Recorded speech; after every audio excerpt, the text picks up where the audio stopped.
बिस्मिल्लाहिर्रहमानिर्रहीम। अस्सलाम वालेकुम। मैं हूं मखदूम शहाबुद्दीन। 3 अगस्त 2025 इतवार का दिन।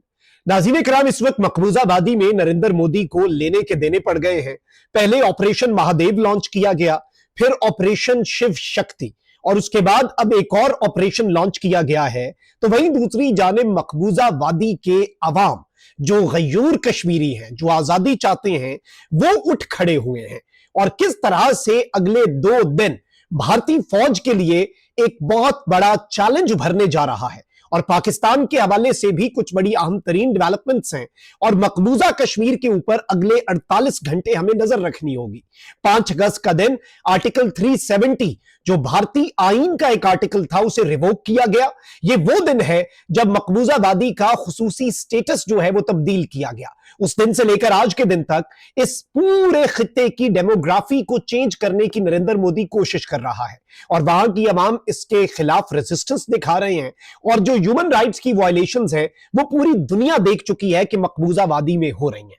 अब नाज़रीन किराम, इस वक्त नरेंद्र मोदी की सिचुएशन को आप समझें तो नरेंद्र मोदी की पॉलिटिक्स अमलन खत्म हो चुकी है। His politics is finished. उसकी वजह यह है कि ऑपरेशन सिंदूर की नाकामी, पहलगाम इंसिडेंट के जो करने वाले लोग थे, जो उसमें मुलव्विस लोग थे, उन्हें पकड़ने में भारतीय फौज और भारतीय इंटेलिजेंस की नाकामी, और उसके बाद इंटरनेशनली भारत का जो एक तशख्खुस है उसे जो डैमेज पहुंचा है, उसकी वजह से भारत के अंदर जो एक्सट्रीमिस्ट सोच के लोग हैं वो भी अब नरेंद्र मोदी से सवाल पूछना शुरू हो चुके हैं कि भाई तुमने हमारे मुल्क की इज्जत ही नहीं छोड़ी। इसके साथ ही साथ नरेंद्र मोदी के मुल्क की इकोनॉमी जो है उसकी आखिरी सांसें चल रही हैं, और वही बात है कि वेंटिलेटर पे उनकी इकोनॉमी है और ट्रंप ने वो वेंटिलेटर भी इनका उतार लिया हुआ है। तो यहां से भी आप सूरत हाल को समझ सकते हैं कि मामला नरेंद्र मोदी के लिए अच्छे नहीं है। So what are the options for Modi? Modi के पास एक ही ऑप्शन है कि मकबूजा वादी जो है उसके अंदर कोई फॉल्स फ्लैग किया जाए, कोई फेक एनकाउंटर्स किए जाएं, अपनी इमेज जो है उसे बेहतर किया जाए। लेकिन अब एक चीज याद रखिएगा कि मकबूजा वादी के जो अवाम है वो भी उठ खड़े हुए हैं। अब एक ऑपरेशन है और इस ऑपरेशन का नाम जो है ऑपरेशन अखल रखा गया है, और आज इस ऑपरेशन का मकबूजा वादी के अंदर Indian illegally occupied Jammu and Kashmir में तीसरा दिन जो है वो शुरू हो चुका है। अब नाज़रीन इकराम, इस वक्त ये क्या क्लेम्स कर रहे हैं टाइम्स ऑफ इंडिया वाले? वो कहते हैं कि operation Akhal enters day 3 at least 1 terrorist killed during encounter with security forces, के कम से कम एक दहशतगर्द जो है वो तीसरे दिन जाकर एक दहशतगर्द कम से कम जो है वो सिक्योरिटी फोर्सेस के साथ लड़ाई में मारा गया है। India Today on the other hand ये कह रहा है कि 3 terrorist killed and soldier injured as operation Akhal in Jammu and Kashmir enters day 3। अब ये बेसिकली कश्मीर के मकबूजा वादी के साउथ में एक फॉरेस्ट है, एक जंगल है, और जंगल में फिर भारतीय फौज जो मर्जी करे। और ये पहले भी ये बात एस्टैब्लिश हो चुकी है कि मासूम लोगों को फेक एनकाउंटर्स में मारा जाता है, तो इसलिए वहां पर जो इस तरह के ऑपरेशंस या एनकाउंटर्स होते हैं उन पर कुछ क्वेश्चन मार्क जरूर है कि अपनी इमेज बेहतर करने के लिए उन लोगों को बाद में you pronounce them as terrorists. इस हवाले से भारतीय फौज या भारतीय लोग जो है वो उस तरह से सबूत भी नहीं दे पाते, तो ये एक बड़ा तशवीशनाक पहलू है। अब नाज़रीन इकराम, इंडिया टुडे कह रहा है कि जी एक भारतीय फौजी जो है वो जख्मी हुआ है। इसके साथ साथ द हिंदू कह रहा है कि terrorist killed in anti terror operation in Jammu and Kashmir Kulgam, और ये कह रहे हैं कि जी 6 terrorists were left killed in these encounters, और मुख्तलिफ एनकाउंटर्स जो है वो इंटेंसिफाई किए गए हैं। और इसी हफ्ते के अंदर, ये जो अभी हफ्ता जिसका आज आखिरी दिन है और संडे तक, ये कह रहे हैं कि जी हमने 6 दहशतगर्द टोटल मारे हैं और 3 बड़े एनकाउंटर्स जो हैं, 3 इंटेंस एनकाउंटर्स जो हैं वो हो रहे हैं। अलबत्ता इस वक्त सूरत हाल क्या है नाज़रीन इकराम, मैं आपको ये बताऊं कि मकबूजा कश्मीर में जो काबिज भारतीय फौज है उसकी स्टेट स्पॉन्सर्ड दहशतगर्दी जो है, रियासती दहशतगर्दी जारी है, और भारतीय फौज जो है उसने मजीद 5 कश्मीरी नौजवानों को मार दिया है। और इसमें कश्मीर मीडिया सर्विस जो है, अगर हम उसे कोट करें तो उसके मुताबिक काबिज भारतीय फौज ने जिला कुलगाम में मजीद 5 कश्मीरी नौजवानों को मारा है। कुलगाम में मुहासरे और तलाशी की कार्रवाई में नौजवानों को शहीद किया गया। कश्मीर मीडिया सर्विस के मुताबिक भारतीय फौज की कार्रवाइयों में इस हफ्ते जो मारे जाने वाले कश्मीरी नौजवान हैं उनकी तादाद 10 हो गई है, और यह एक ऐसे मौके पर हो रहा है जब 5 अगस्त की तारीख करीब है। अब मकबूजाबादी के अंदर किस तरह से लोग जो है वो उठ खड़े हुए हैं और किस तरह से अब भारत जो है उसके लिए कुछ problems in the next few days जो है वो इंक्रीज होनी है। लेकिन चूंकि नरेंद्र मोदी एक इंतहाई शातिर, इंतहाई नीच आदमी है, तो नरेंद्र मोदी से हम ये एक्सपेक्ट कर सकते हैं कि वो इस चीज को भी किसी फॉल्स फ्लैग के अंदर कन्वर्ट करे और इस्तेमाल करे।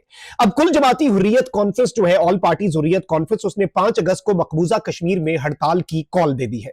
कश्मीर मीडिया सर्विस के मुताबिक हुर्रियत कॉन्फ्रेंस ने कहा है कि कश्मीरी 5 अगस्त को मुकम्मल हड़ताल करके दुनिया को यह वाज़ेह पैगाम दें कि वो 5 अगस्त 2019 के भारत के गैर कानूनी इकदाम को तस्लीम नहीं करते। हुर्रियत कॉन्फ्रेंस ने कहा कि 5 अगस्त कश्मीरियों के लिए स्याह तरीन दिनों में से एक है जब भारत ने उनकी मुनफरिद हैसियत और शनाख्त छीनी। हुर्रियत कॉन्फ्रेंस और मुख्तलिफ आजादी पसंद तंजीमों ने श्रीनगर और मकबूजा कश्मीर के दीगर इलाकों में पोस्टर्स जो हैं वो भी चस्पा किए हैं। एक बड़ा ही सख्त तरीन फौज का मुहासरा है, लेकिन उसके बावजूद लोग निकलकर पोस्टर्स जो है वो रात की तारीकी में लगाते हैं और जब दिन चढ़ता है तो वो पोस्टर्स आते हैं। जैसे ऑपरेशन बुनियानुम मरसूस में पाकिस्तान की कामयाबी पर पाकिस्तान जिंदाबाद के पोस्टर्स जो हैं और ऑपरेशन सिंदूर की नाकामी के पोस्टर्स जो हैं वो भी मकबूजाबादी में लगे थे। तो इस वक्त मुख्तलिफ इलाकों में पोस्टर्स जो है वो भी चस्पा कर दिए गए हैं, जिनमें दर्ज तहरीर में अगस्त 2019 के गैर कानूनी भारतीय इकदामात को मुस्तरद करते हुए उन्हें वापस लेने, सियासी नजरबंदों की रिहाई और मसला कश्मीर को अक़वाम मुत्तहिदा की करारदादों के मुताबिक हल करने का मुतालबा किया गया है।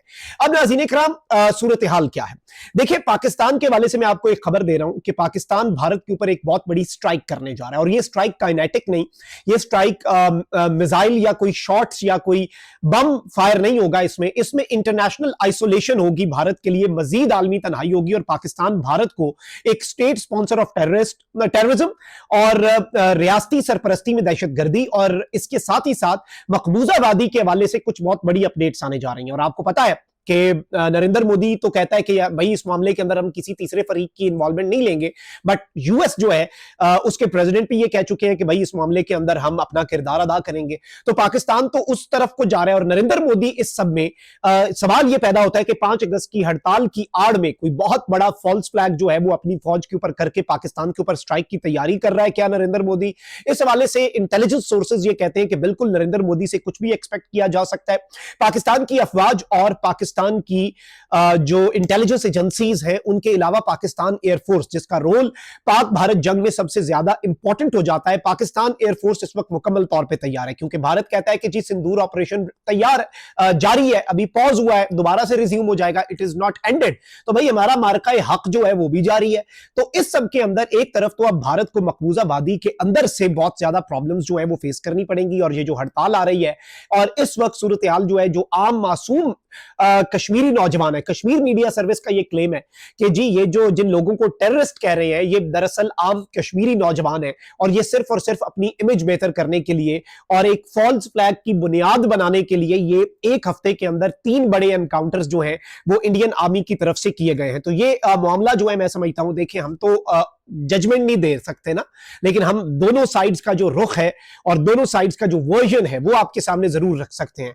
और भारत जो है उसकी जो एचआरवीज है, ह्यूमन राइट्स की जो वायलेशंस है मकबूजाबादी में, ये एक एस्टैब्लिश फैक्ट है क्योंकि amnesty international, human rights watch और दीगर जो आलमी इदारे हैं वो इस पर बात करते आए हैं कि वहां पर फेक एनकाउंटर्स भी होते हैं, सर्च ऑपरेशन की आड़ में लोगों के साथ ज्यादती भी होती है, जुल्म भी होता है, कार्डन और सर्च ऑपरेशन की आड़ में चादर चारदीवारी के तकद्दुस भी पामाल होते हैं, कलेक्टिव पनिशमेंट जो है वो भी भारतीय फौज वहां पर करती है, दुनिया का सबसे हाईली मिलिटराइज्ड जोन है। लेकिन इस वक्त आई कैन कंफर्म कि भाई इस वक्त भारतीय फौज जो है उसे मुकम्मल तौर पर वहां पर चैलेंजेस का सामना है और नरेंद्र मोदी को इन द कमिंग डेज मकबूजाबादी में जो एक पीसफुल स्ट्रगल है उसके जरिए लेने के देने पड़ सकते हैं। बट मोदी है आगे भी बैठा हुआ, तो मोदी कहीं इस चीज को एक फॉल्स फ्लैग के अंदर कन्वर्ट ना करे, इस चीज पर भी हमें नजर रखनी होगी। अल्लाह निगहबान, पाकिस्तान जिंदाबाद।